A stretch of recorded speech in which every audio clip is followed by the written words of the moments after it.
Hello students, कुमारी study circle में आप सबका स्वागत है। आज हम लोग पंचायती राज व्यवस्था पर कुछ 50 महत्वपूर्ण क्वेश्चंस को देखेंगे जो आपकी परीक्षा की दृष्टि से बहुत इंपॉर्टेंट हो सकते हैं। तो चलिए सिलसिलेवार एक एक क्वेश्चंस को हम लोग यहाँ पर देखते हैं और आप पहले बताने की कोशिश करेंगे। पहला क्वेश्चन है, सरपंच एवं उप सरपंच की अनुपस्थिति में ग्राम सभा की बैठक की अध्यक्षता कौन करता है? पंचायत सचिव, अन्य ग्राम पंचायत के सरपंच या पंचायत के एल्डरमैन, एक ग्राम सभा द्वारा निर्वाचित व्यक्ति। सही आंसर इसका डी आएगा, ग्राम सभा द्वारा निर्वाचित व्यक्ति।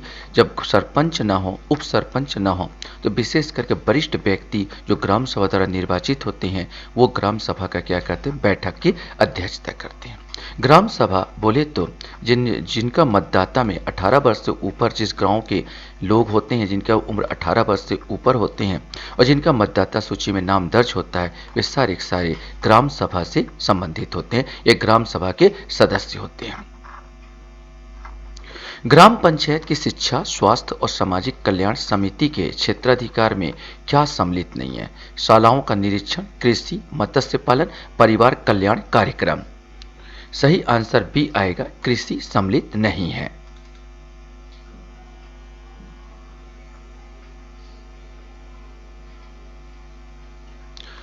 क्वेश्चन है, करारोपण एवं लेखा ग्राम पंचायत की किस समिति के क्षेत्राधिकार में आते हैं? करारोपण और लेखा ये पूछा, ग्राम पंचायत की किस समिति के क्षेत्राधिकार में आते हैं? सामान्य प्रशासन समिति, शिक्षा, स्वास्थ्य एवं सामाजिक कल्याण समिति, वित्त समिति या उपयुक्त सभी। सही आंसर ए आएगा, सामान्य प्रशासन समिति के अंतर्गत आएगा टैक्स लगाना, करारोपण या लेखा, है ना, लेखा ये आएगा सामान्य प्रशासन समिति के अंतर्गत। इस राज्य के एक ग्राम पंचायत में स्थायी समितियों की संख्या कितनी है? 1, 2, 3 या 5? सही आंसर डी आएगा, स्थायी समितियों की संख्या क्या है? इस राज्य में 5 स्थायी समितियां बनाई गई है।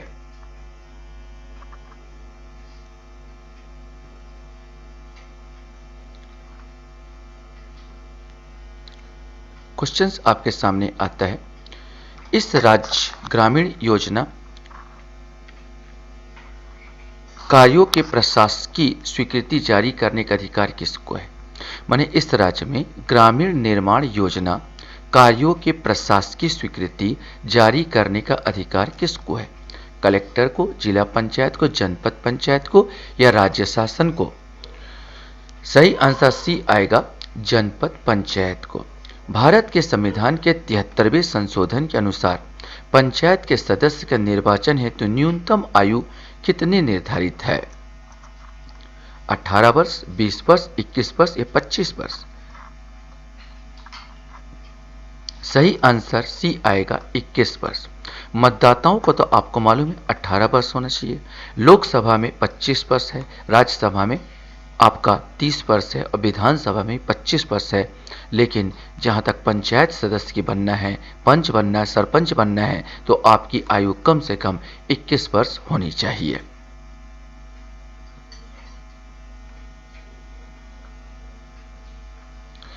क्वेश्चंस हमारे सामने हैं,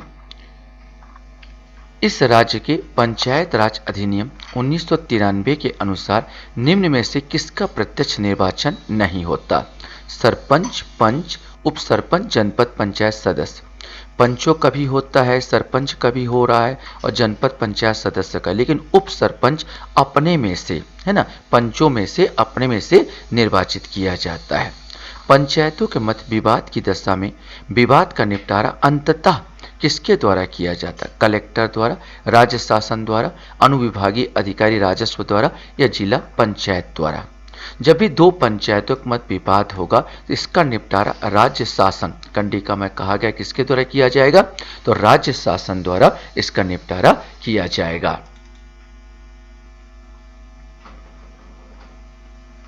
क्वेश्चंस हमारे सामने यहां पर आता है, ग्राम पंचायतों के कार्यों का सामाजिक अंकेक्षण कौन करता है? माने सामाजिक अंकेक्षण का अर्थ होता है कि भाई उसका जो निर्धारण कि भाई सही काम हो रहा है या गलत काम हो रहा है, उसको बोलते हैं सामाजिक अंकेक्षण। ठीक है, वित्तीय ना होके आपने सामाजिक लगाया है ना। जनपद पंचायत, जिला पंचायत, ग्राम सभा या मुख्य कार्यपालन अधिकारी। तो सामाजिक अंकेक्षण की बात आएगा तो वास्तव में ग्राम सभा को ये किसकी जिम्मेदारी दे दी गई है? ग्राम सभा। ग्राम सभा सामाजिक अंकेक्षण का कार्य करेगा।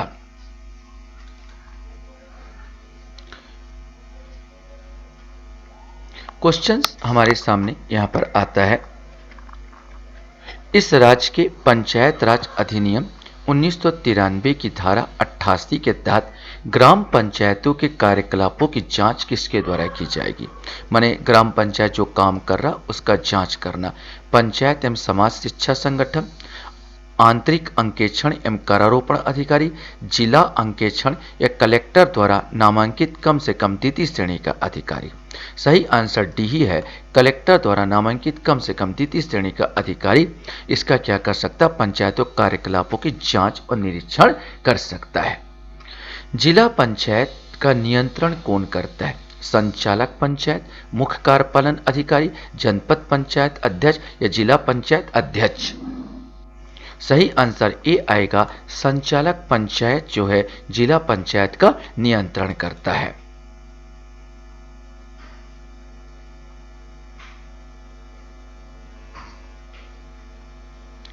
क्वेश्चंस हमारे सामने हैं, भारत के संविधान के 73वें संशोधन के अनुसार ग्राम पंचायत के कार्यकाल 5 वर्ष की गणना कब होती है?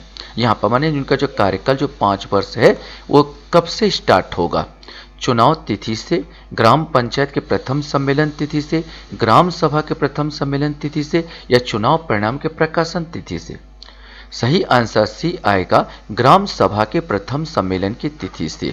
जब भी चुनाव होता है, चुनाव में प्रत्याशी कोई जीत जाता है, मान लीजिए ए प्रत्याशी जीत हासिल कर दिया, तो जीत के दिन से 5 साल नहीं गिना जाएगा, उसका सम्मेलन बुलाना होता है 1 माह के अंदर, तो जो सम्मेलन बुलाया जाएगा उस सम्मेलन की तिथि से गिना जाएगा उसका 5 साल का कार्यकाल। त्रिस्तरीय पंचायती राज में 3 स्तर में कौन सा एक स्तर नहीं है? जिला पंचायत, जनपद पंचायत, ग्राम पंचायत, एक ग्राम सभा। सही आंसर ग्राम सभा है। ग्राम सभा ये 3 स्तर जो है, जिसमें पहला स्तर आता है ग्राम पंचायत का, दूसरा स्तर आता है आपका जनपद पंचायत का और तीसरा स्तर आता है आपका जिला पंचायत का। यद्यपि इन सब में ग्राम सभा का रोल बहुत इंपॉर्टेंट है, क्योंकि यहाँ पर जो ग्राम सभा में जो 18 वर्ष से युवा 18 वर्ष के युवा हैं, 18 वर्ष से ऊपर चाहे जितने लोग हैं, लेकिन न्यूनतम आयु 18 वर्ष होनी चाहिए, और जो तालिका में उन ग्राम सभा की तालिका में, निर्वाचन तालिका में उसका नाम होना चाहिए। अगर इस प्रकार है तो ग्राम सभा का सदस्य होता है, उसको इन तीनों को चुनने का अधिकार होता है। और अगर 3 स्तरीय बोला है तो 3 स्तरों में यही शामिल नहीं है, बाकी शामिल है।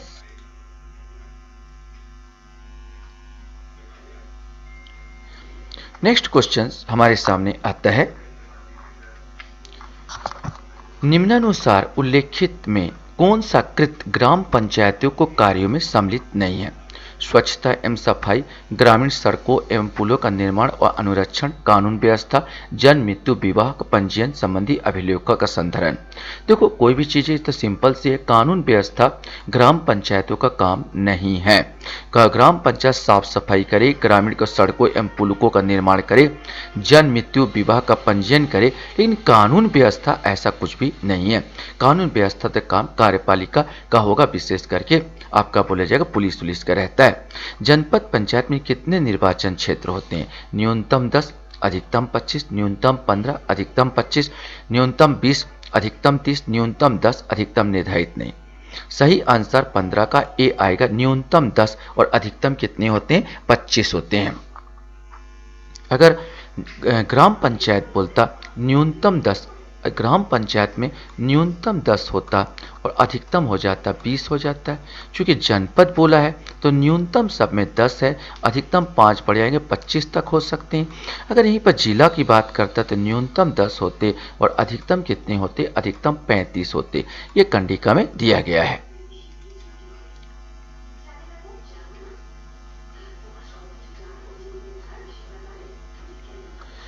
क्वेश्चंस हमारे सामने 16वां नंबर का आता है, भारत के संविधान के अनुच्छेद 243(6) याद रखना 243 में निम्नलिखित में से क्या सम्मिलित नहीं है? मत्स्य उद्योग, सामाजिक वानिकी, पथकर, प्राथमिक एवं माध्यमिक शाला शिक्षा, महाविद्यालयीन शिक्षा, ईंधन एवं चारा, है ना। तो यहाँ पर क्या सम्मिलित नहीं है पूरा? देखो महाविद्यालय वाला तो पहला आएगा, ये महाविद्यालय वाला इसमें सम्मिलित नहीं होगा, तो महाविद्यालय दूसरा का विषय हो जाता है, ये किसके अंतर्गत नहीं आएगा?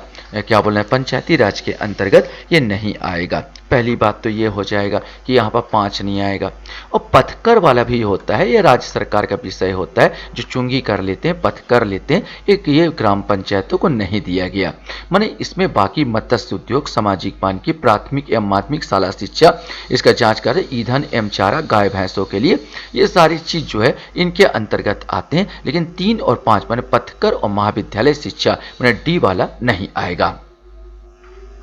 इस राज्य के पंचायत राज अधिनियम 1993 की किस धारा में ग्राम पंचायत के पदाधिकारियों को वापस बुलाए जाने का प्रावधान है? धारा 35, धारा 21, धारा 21 का, धारा 23। सही आंसर सी आएगा। धारा 21 का के अंतर्गत हम इसको वापस बुलाया जा सकता है, ग्राम के पंचायत के पदाधिकारियों को।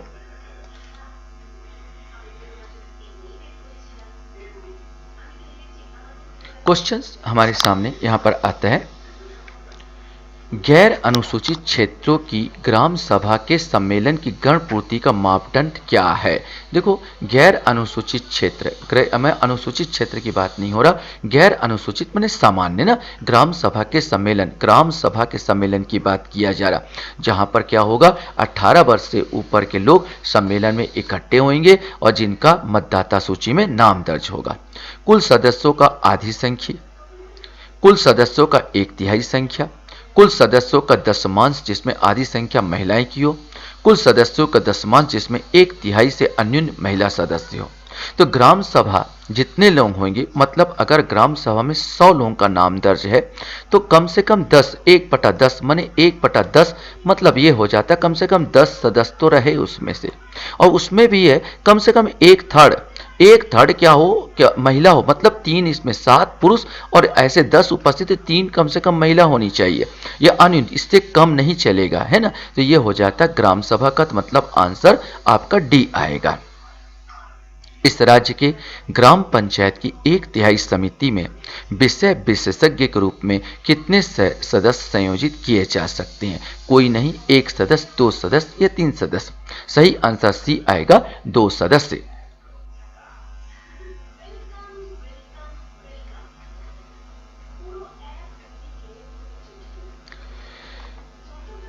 क्वेश्चंस हमारे सामने 20वां क्वेश्चंस यहां पर आता है, जिला पंचायत के अध्यक्ष को उसके पद से कैसे हटाया जा सकता है?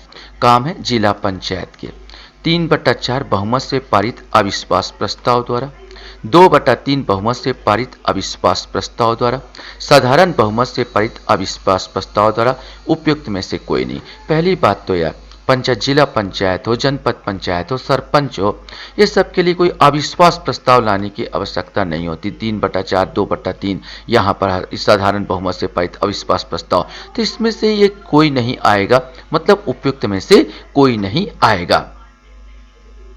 संविधान के अनुसार ग्राम सभा के सही परिभाषा क्या है? आपको ये बताना है कि ग्राम सभा का जो है सही परिभाषा इसमें पूछा गया कि क्या होनी चाहिए। संविधान के अनुसार तो राज्यपाल द्वारा बेनिर्दिष्ट स्तर ग्रामीण क्षेत्र के लिए अनुच्छेद 243 ख के अधीन गठित स्वायत्त शासन की एक संस्था, पंचायत का प्रादेशिक क्षेत्र ग्राम स्तर पर पंचायत के क्षेत्र के भीतर समाविष्ट किसी ग्राम से संबंधित निर्वाचक नामावली में पंजीकृत व्यक्तियों से मिलकर बना निकाय। बार बार मैंने कहा था नामावली, मतलब आंसर सिंपल सा है, डी आंसर आ जाएगा।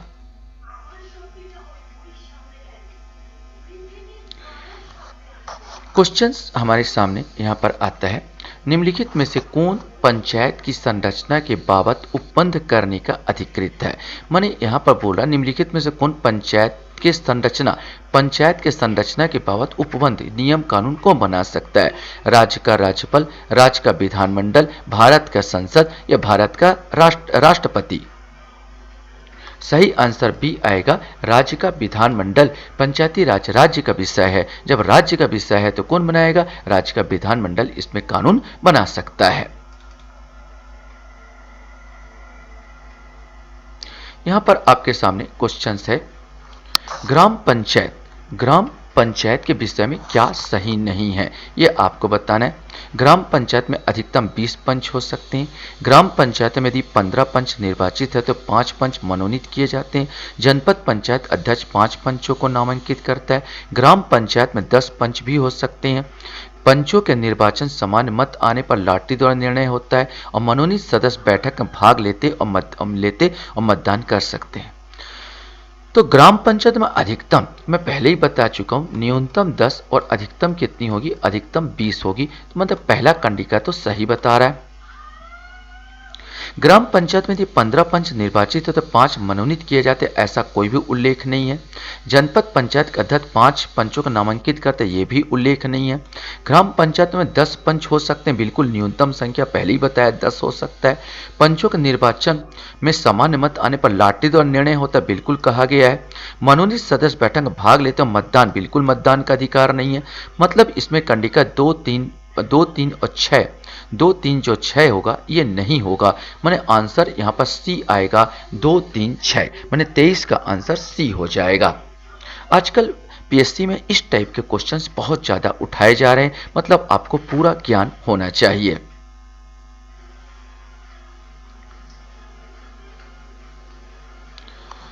क्वेश्चंस हमारे सामने हैं।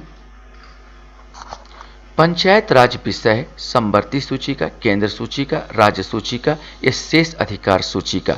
अभी मैंने वार्तालाप में बताया था कि पंचायती राज राज्य सूची का विषय है।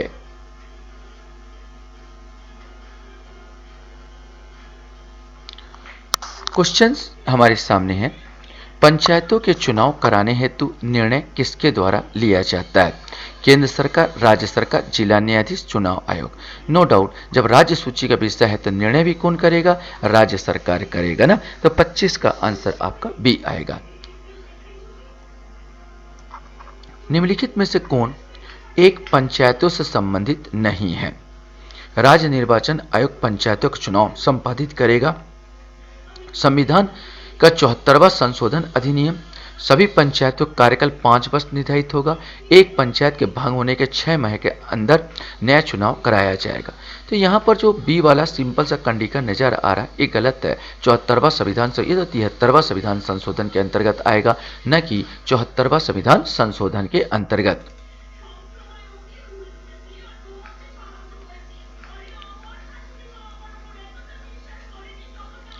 क्वेश्चंस हमारे सामने यहाँ पर आता है। निम्नलिखित में से कौन पंचायतों की वित्तीय स्थिति का पुनर्विलोकन करने के लिए वित्त आयोग का गठन करता है? संबंधित राज्य का मुख्यमंत्री, संबंधित राज्य का वित्त मंत्री, संबंधित राज्य का राज्यपाल, संबंधित राज्य का पंचायती राज मंत्री। सही आंसर सी आएगा, संबंधित राज्य का राज्यपाल। जिस प्रकार 5 वर्ष के लिए वित्त आयोग का गठन केंद्र में राष्ट्रपति करता है, ठीक उसी प्रकार राज्यों के लिए राज्यपाल करेगा। भारत के संविधान में पंचायतों तथा नगर पालिकाओं से संबद्ध 73 और 74वें संवैधानिक संशोधन जब हुए उसमें भारत के प्रधानमंत्री कौन थे? इंदिरा गांधी, राजीव गांधी, पीवी नरसिम्हा राव या बीपी सिंह।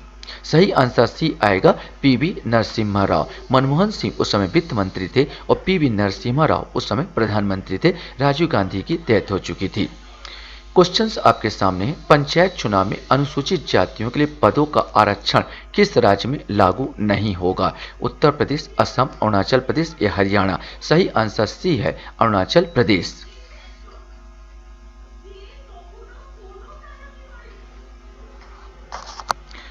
क्वेश्चंस हमारे सामने है। पंचायत अनुसूचित क्षेत्र के विस्तार अधिनियम 1996 के अंतर्गत समाविष्ट क्षेत्रों में ग्राम सभा की क्या भूमिका सकती है?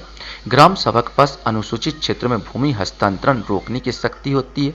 ग्राम सभा के पास लघु वनोपज का स्वामित्व होता है। अनुसूचित क्षेत्रों में किसी भी खनिज के लिए खनन का पट्टा अथवा पूर्वीक्षर लाइसेंस प्रदान करने तो ग्राम सभा अनुशंसा आवश्यक है। एक तो बोला है अनुसूचित क्षेत्र की बात किया। अगर अनुसूचित क्षेत्र की बात है तो यहाँ पर कंडिका में लिखा है ग्राम सभा को शक्ति हो जाती है है कि भूमि हस्तांतरण को रोक सके थी। ये पहला कंडिका बिल्कुल सही है।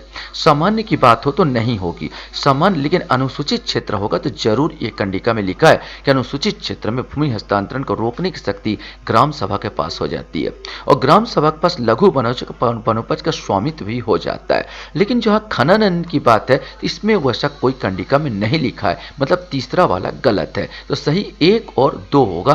तो 1 और 2 मतलब बी आंसर इसका सही होगा। 30 की बात करें तो बी आंसर इसका सही चला जाएगा।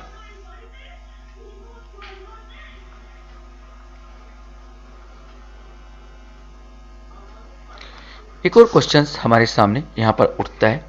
पंचायती राज एक व्यवस्था है, स्थानीय स्तर पर स्वशासन की जैव होना था, जैव संबंधों के साथ त्रिस्तरीय अभिशासन की, लोकतांत्रिक विकेंद्रीकरण की और पद सौंपनिक संरचना की। तो यहां पर बता दूं, अगर इनमें से चुनना है तो स्थानीय स्तर का स्वशासन तो है ही है, नो डाउट।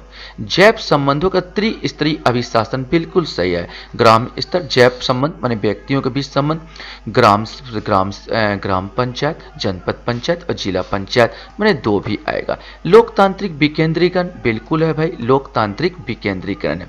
पद सौंपनिक संरचना, पद सौंपनिक संरचना ऊपर से ऐसे नीचे तक ऐसा कोई रोल नहीं है, विकेंद्रीकरण पर आधारित है। मतलब चौथा वाला ये कंडिका तो नहीं आएगी क्योंकि इसमें पद सौंपनिक व्यवस्था तो नहीं है। 1 2 3 माने सी आंसर इसका आ जाएगा।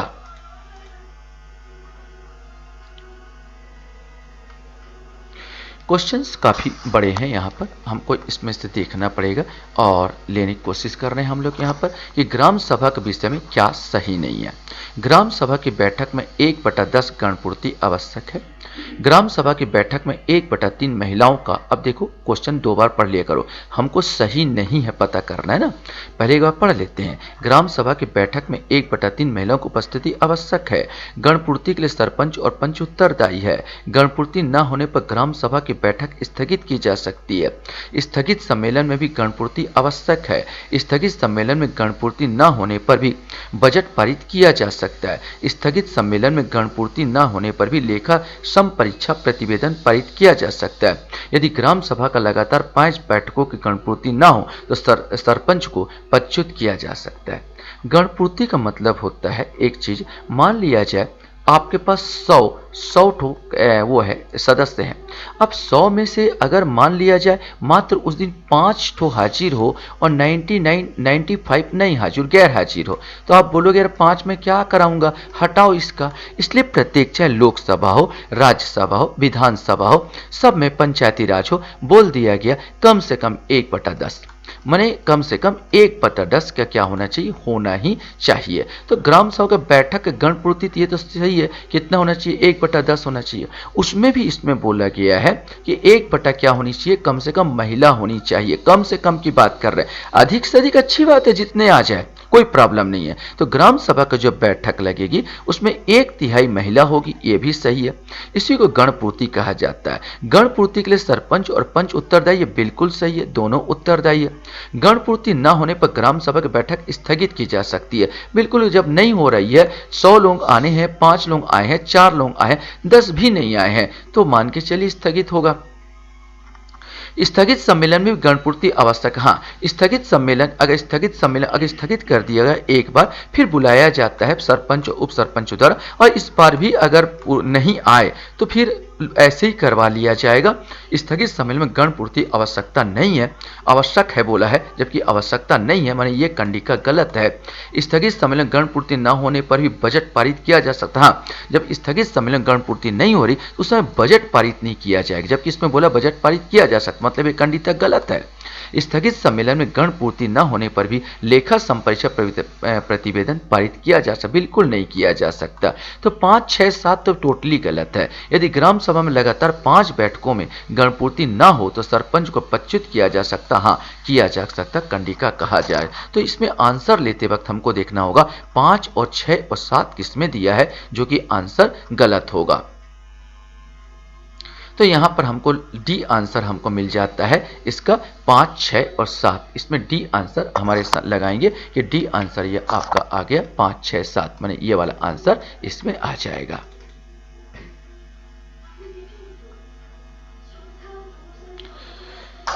एक क्वेश्चन और हम यहाँ पर देखने की कोशिश कर रहे हैं। अनुसूचित क्षेत्रों में ग्राम सभा के सम्मेलनों की अध्यक्षता कौन करता है? बार बार ध्यान रखेंगे, हम बात कर रहे हैं अनुसूचित क्षेत्र, सामान्य क्षेत्र की बात हो ही नहीं रही है, यहाँ पर हुई है अनुसूचित क्षेत्र। इस पर जोर देंगे, प्रश्नों को 2 बार पढ़िए। सरपंच, उप सरपंच, सरपंच, उप सरपंच, उपस्थित अनुसूचित जनजाति सदस्य जो ग्राम सभा द्वारा चुना जाए। जब भी कभी भी अनुसूचित क्षेत्र होगा न वहाँ पर जो ग्राम सभा का सम्मेलन ना तो सरपंच करेगा ना उप सरपंच करेगा, बल्कि क्या कौन करेगा? वहाँ पर उपस्थित अनुसूचित जनजाति सदस्य का जो ग्राम सभा द्वारा चुना जाए वो उसकी अध्यक्षता करता है।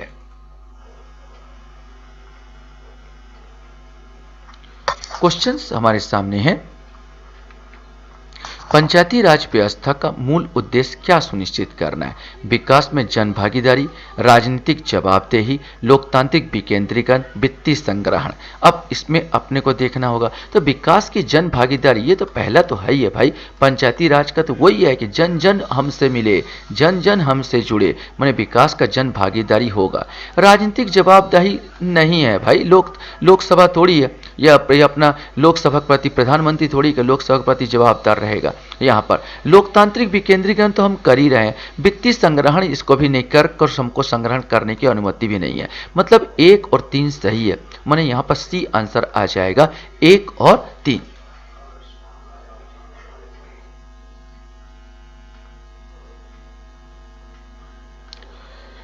चलिए क्वेश्चंस हम लोग यहाँ पर उठाते हैं और लेने की कोशिश करते हैं।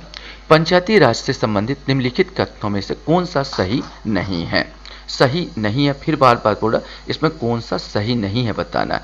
पंचायत व्यवस्था भारतीय ग्रामीण जीवन का युगों से एक अभिन्न अंग रहा है। 73वां संशोधन 15 अगस्त 1993 को प्रभावी हुआ। यह एक त्रिस्तरीय जैविकी रूप से जुड़ी संरचना है। भारतीय संविधान के अनुच्छेद 243 उसके महत्व को बढ़ाता है। तो आपको यहाँ बता दूं, आप अगर सोच रहे हैं उत्तर, तो यहाँ पर बी कंडिका गलत है, क्योंकि यही नहीं है। 15 अगस्त को नहीं, यह 24 अप्रैल 1993 को प्रभावी हुआ था। 24 अप्रैल को ही इसलिए दिवस मनाया जाता पंचायती दिवस, तो 24 अप्रैल को, न कि 15 अगस्त को। तो ये कंडिका ही इसमें गलत है, तो इसका आंसर बी होगा। पंचायती राज का मुख्य उद्देश्य क्या है? कृषि उत्पादन को बढ़ावा, रोजगार को बढ़ावा, लोगों को राजनीतिक जागरूकता को बढ़ाना, लोगों को विकास मूलक प्रशासन में भागीदार के योग्य बनाना। आशा में है कि आप लोगों के मन में आ गया होगा उत्तर, बिल्कुल सही डी आंसर। लोगों को विकास मूलक प्रशासन में भागीदारी के योग्य बनाना इसका मेन उद्देश्य है।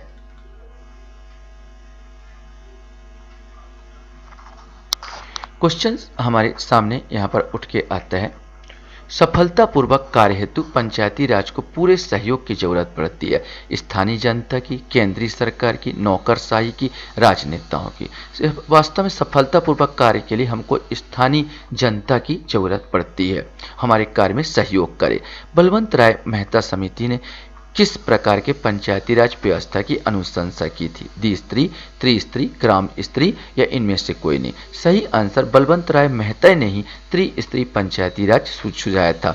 ग्राम स्तर पर ग्राम पंचायत, जनपद स्तर या खंड स्तर पर जनपद पंचायत और जिला स्तर पर जिला पंचायत, ये इनकी अनुशंसा रही है।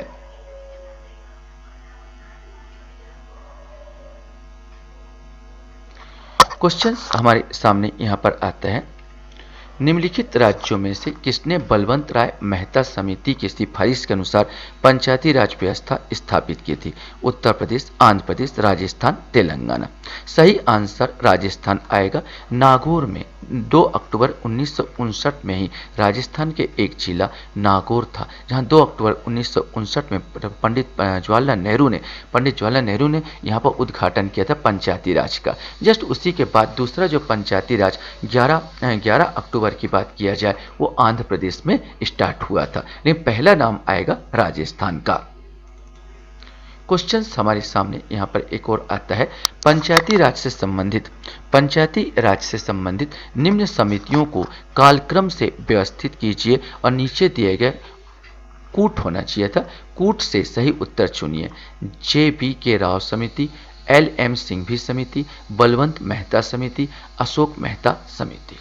आप सोच लिए होंगे। सबसे पहले अगर बात किया जाए तो पहला नंबर ये आ जाता है। बलवंत राय मेहता समिति, इसने क्या बताया था? बलवंत राय मेहता समिति त्रिस्तरीय बताया था। बलवंत राय मेहता समिति के बाद यहां पर जो आता है अशोक मेहता समिति, जो 2 स्त्री बताया। अशोक मेहता समिति यहाँ पर 2 स्त्री बताया। फिर JBK राव समिति आ जाएगा तीसरे नंबर पर, और चौथे नंबर पर आ जाएगा LM सिंघवी समिति। तो अगर सिचुएशन बनाया जाए, ऐसे क्वेश्चन आते हैं तो 2 1 4 3, यहाँ पर सॉरी ये 3 आएगा, पहले 3 और फिर 4 ना, 3 4 1 2, 3 4 1 2, मतलब सी वाला आंसर आ जाएगा 3 4 1 2, ये वाला आंसर इसका आएगा।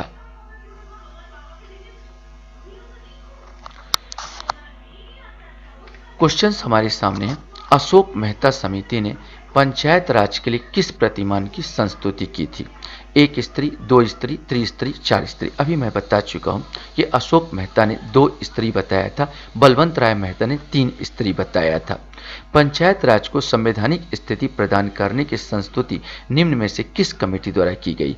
LM Singhvi committee, Balwant Rai Mehta committee, Rao committee, Ashok Mehta committee. सही आंसर आएगा ए आएगा, LM सिंघवी कमेटी ने ज्यादा जोर दिया इसको संवैधानिक स्थिति प्रदान किया जाए।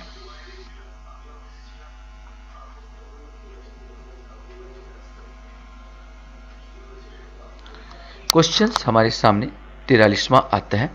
संविधान के 73वां संशोधन प्रावधान किया गया है पंचायतों को नियमित चुनाव कराने के लिए, महिलाओं के लिए सभी स्तरों पर सीटों का आरक्षण के लिए, राज्य वित्त आयोग की संस्तुति के अनुसार पंचायतों को फंड का अनिवार्य रूप से हस्तांतरण, 11वीं अनुसूची में दिए विषयों के संबंध में पंचायतों के शक्ति का अनिवार्य रूप से हस्तांतरण। वैसे स्पष्ट है, ये भी सही, ये भी सही, ये भी सही और ये भी सही, मतलब यहाँ चारों सही कंडिका है, ये सभी इसका आंसर आ जाएगा।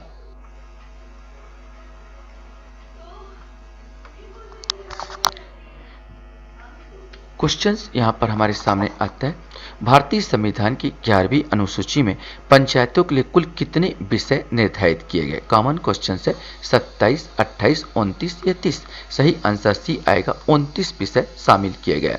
73वें संविधान संशोधन के अभिपालन करने वाला पहला राज्य कौन सा था? मध्य प्रदेश, पंजाब, आंध्र प्रदेश, राजस्थान। देखो वो जो था बलवंत राय मेहता समिति के आधार पर राजस्थान पहला राज्य बना था नागौर में 2 अक्टूबर 1959 में। लेकिन 73वां संविधान संशोधन तो 1991 बना जो था 1992 में, है ना, ये बनता है। तो 1991-92 की बात कर रहे हैं, 1992 की बात कर रहे हैं। तो ये कब बना? तो सबसे पहले यहाँ पर जो पहला राज्य था 73वां संविधान संशोधन का भी पालन करने वाला, वो है मध्य प्रदेश।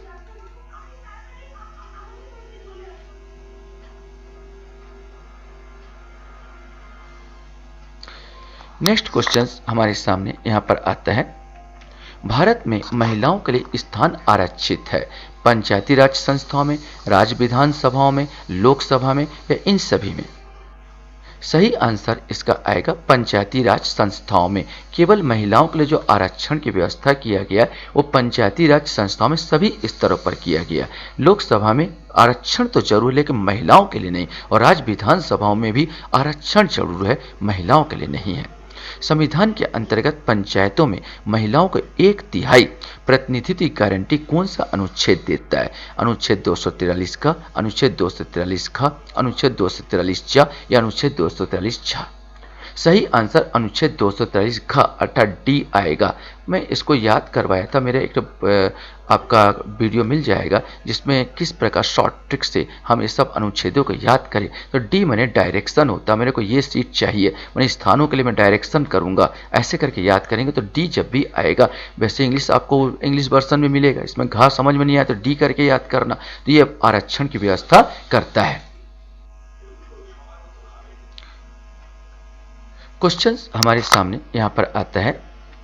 हमारी संविधान के किस भाग में 300 पानों में पंचायत बनाने की परिकल्पना की गई है? भाग 9, भाग 10, भाग 11 या भाग 12? मैंने ये पंचायतों को आपको बताना है कि ये हमारी संविधान में किस भाग में 300 पानों को पंचायत बनाने की परिकल्पना जो की गई है वो कौन सा भाग इसमें जोड़ा गया, ये आपको बताना है। 48 का आपको आंसर बताना है। आप अच्छी तरह से जानते हैं पंचायती राज विषय 11वीं अनुसूची भाग 11वीं अनुसूची इसमें जोड़ी गई थी, है ना।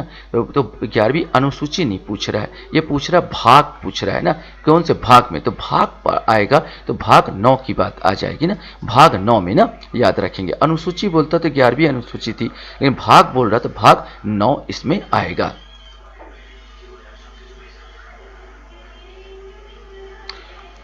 क्वेश्चंस हमारे सामने आता है, निम्नलिखित पर विचार कीजिए। किसी भी व्यक्ति के लिए पंचायत के सदस्य बनने के लिए न्यूनतम निर्धारित आयु 25 वर्ष है। पंचायत के समय पूर्व भंग होने के पश्चात पुनर्गठित पंचायत केवल अपशिष्ट समय के लिए ही जारी रहता है। उपयुक्त कथनों में कौन सा सही है, यह हमको बताना था। तो देखो पहले ही हम लोग जिक्र कर चुके हैं, आयु कितना है, 25 तो नहीं है, आयु को कितना बताया, 21 बताया, मैंने पहला कंडिका बिल्कुल गलत हो गया। दूसरा है पंचायत के समय पूर्व भंग होने के पश्चात। अब मान लिया जाए 2 साल में पंचायत कोई सरपंच का मर गया, 2 साल में भंग हो गया, तो अब जो गठन होगा 3 साल बचे, तो 3 साल के लिए ही चुना जाएगा, ना कि पूरा 5 साल के लिए। तो ये बिल्कुल सही है कि पंचायत के समय पूर्व भंग होने के पश्चात पुनर्गठित पंचायत केवल अपशिष्ट समय के लिए जारी रहेगी। तो ये 2 कंडिका सही है, तो मतलब इसका आंसर बी आएगा, केवल 2। चलिए हम लोग लास्ट क्वेश्चंस की ओर यहां पर पदार्पण करते हैं और लास्ट क्वेश्चंस को देखने की कोशिश करते हैं।